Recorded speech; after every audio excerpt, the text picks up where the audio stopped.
E a CPI que foi produzida pelo Senado, ela, no meu entendimento, ela houve ali um desvio de finalidade, um desvio de objetivo.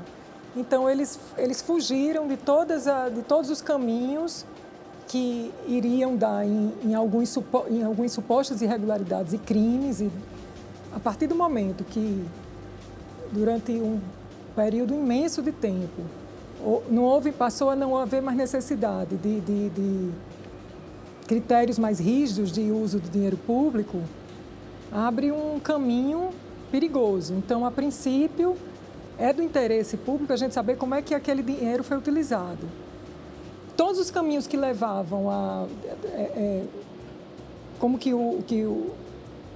aquele dinheiro estava sendo usado pelos governadores, estados e municípios, não houve interesse investigatório. Não houve interesse investigatório. As pessoas não foram ouvidas, ninguém foi atrás de materialidade e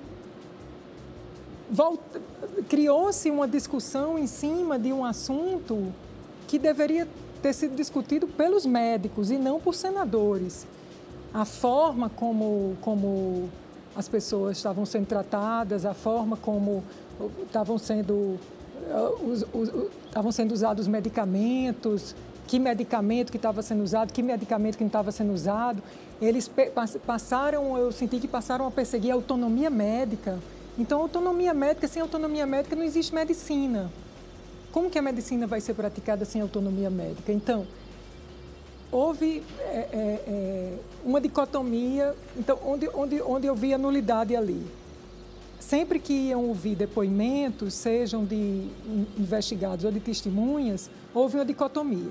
Se o depoente tinha uma linha de raciocínio que beneficiava a tese que eles estavam tentando afirmar, eles eram bem tratados conforme a Constituição Federal, conforme os princípios, o artigo 5º da Constituição, o Código de Processo Penal, essa coisa... O senador Randolph dizer que estava ali para apoiar os depoentes, né? Ele chegou a dizer isso. Exatamente. Então, ele está declarando até o posicionamento. E quando o depoente era de uma linha contrária à tese que estava sendo defendida pela maioria ali dos senadores, eu vi ali supostos cometimentos até de crimes, entendeu? Então, eu vi pessoas supostamente sendo injuriadas, difamadas, caluniadas e sendo feito juízo de valor em relação ao depoente, ou seja, em vez de estar ouvindo o depoente para ver o que ele tinha ali para dizer,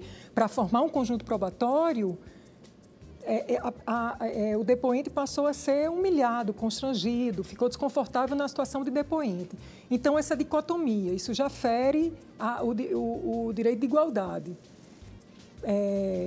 Acusação, outra coisa, para que haja crime, tem que ter materialidade delitiva e tem que ter enquadramento perfeito no tipo penal. Então, todos os indiciamentos que foram feitos, está claro que não houve nem uma coisa nem outra. Então, como que existe um indiciamento sem uma materialidade, sem enquadramento no tipo penal? E o que eu já falei no início, o desvio de foco, né? Então, a CPI girou em torno de uma análise médico-científica.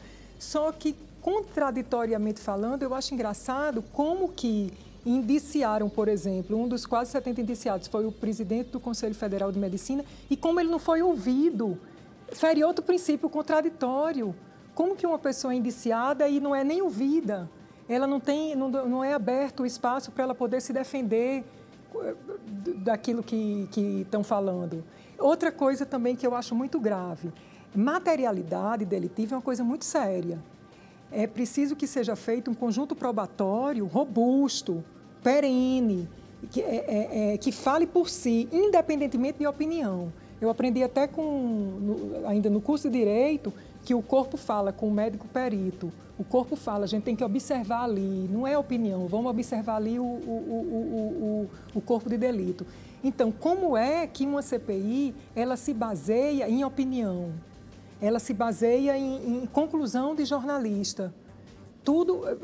A materialidade delitiva foi o quê? Uma matéria da revista Piauí, por exemplo. eu tomei interesse pessoal por essa CPI a partir do momento que eu fui procurada pela viúva do Dr. Anthony Wong, a partir de uma matéria da revista Piauí, vinculada no dia 21 de setembro.